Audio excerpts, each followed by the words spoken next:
لا إله إلا الله لا إله إلا الله لا إله إلا الله محمد رسول الله Ya Allah, ya salam, lindungi rakyat Indonesia, muliakan rakyat Indonesia, angkat derajat rakyat Indonesia.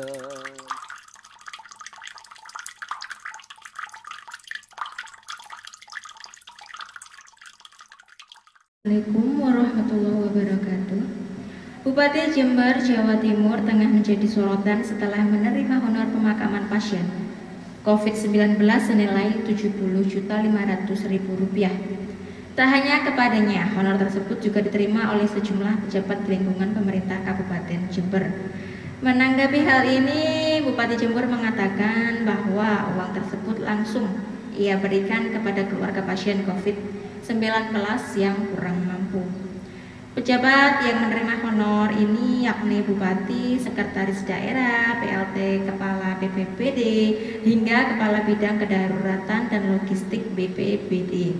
Sehingga total honor keempat pejabat tersebut mencapai Rp282 juta.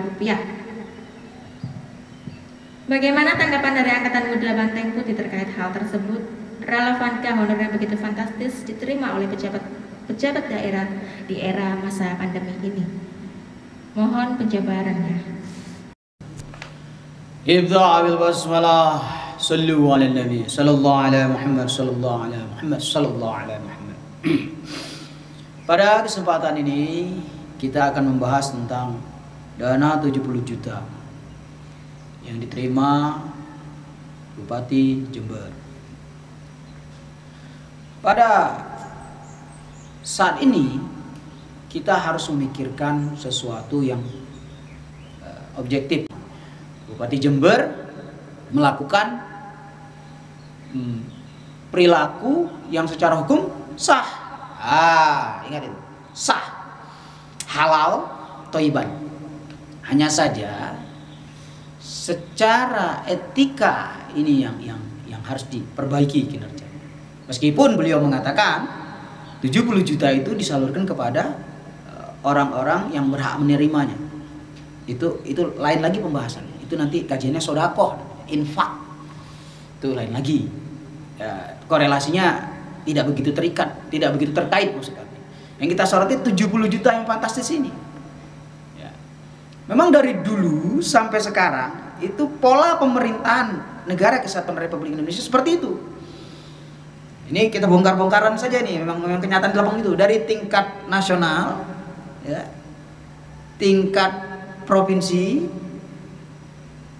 nah, sampai tingkat kabupaten, sampai tingkat kecamatan dan tingkat kelurahan, lekat di situ. Walaupun nanti di bawah kelurahan itu ada lagi sistem-sistemnya.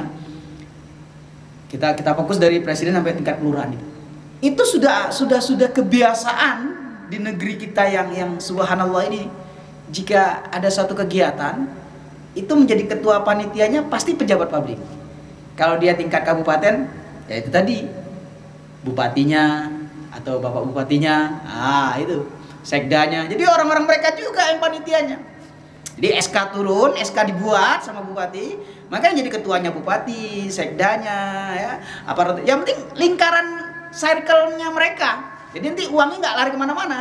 Nanti uang panitia ada uang transportasi, ada uang rapat, ada uang kepengurusan, ada uang A, B, C, D dan seterusnya. Yang intinya ya dana operasional kepanitiaan itu sampai kapan? Sampai panitia dibubarkan.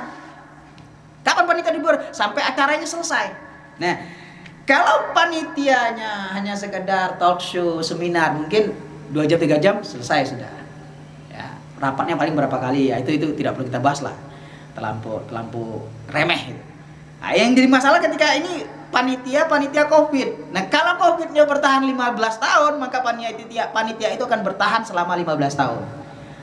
Nah, semua yang terlibat dalam kepanitiaan akan mendapat tunjangan secara proporsional menurut mereka. transportasi, uang kesejahteraan, uang wirawiri, uang ngopi, rokok. Itu nanti namanya dengan kamuflase yang up to date tentunya. Nah, ini yang menarik di negeri kita yang tercinta ini. Ya.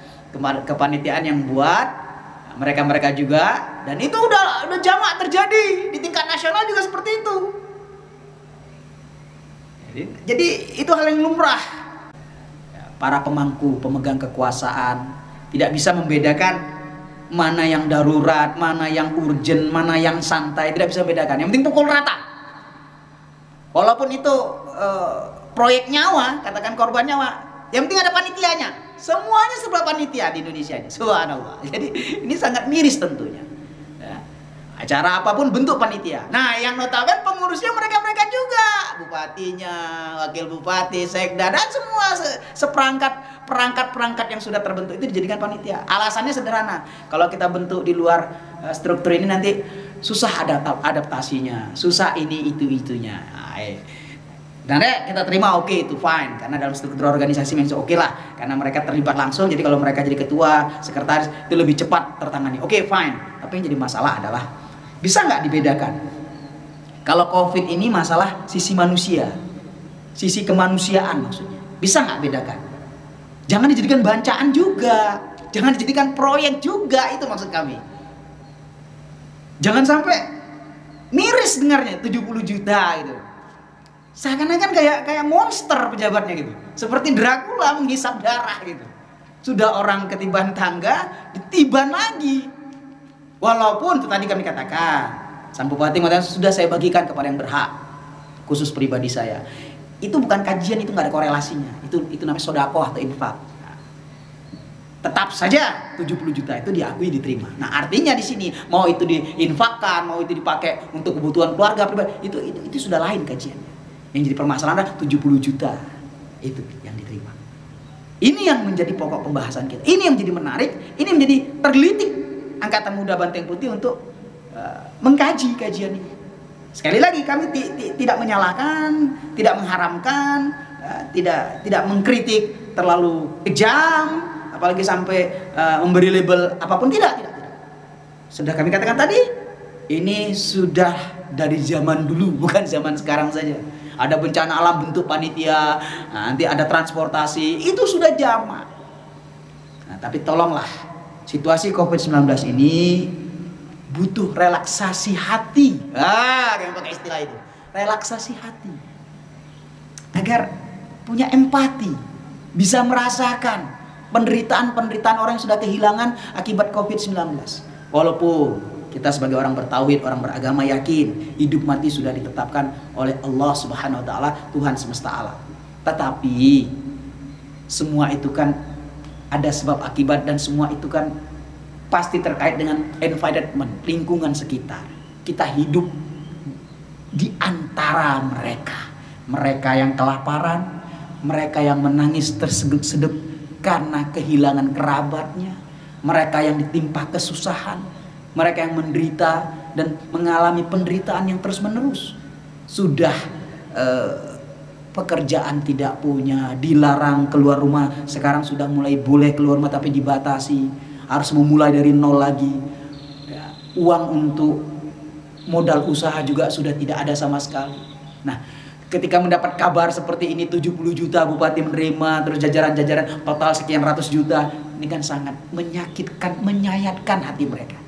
Yang mana mereka hanya butuh mungkin 5 juta, 4 juta sudah bahagia sekali untuk modal usaha mereka, untuk bangkit, untuk survive lagi, untuk berjalan lagi menata kehidupan ini. Tolonglah jenengan semua ini yang sudah dapat fasilitas dari Allah, diberikan jabatan, diberikan fasilitas, diberikan kemewahan, tanda petik juga, tolonglah di situasi pandemi COVID-19 ini, mari kita tebarkan empati, jangan melukai. Ya, memang itu hak-hak jenengan, tetapi tolong dengan segala hormat. Mari kita berempati dengan situasi dan kondisi yang ada saat sekarang ini. Agar apa? Agar negara kita tetap diberkahi oleh Allah, dan para pejabat kita diampuni semua dosanya oleh Allah.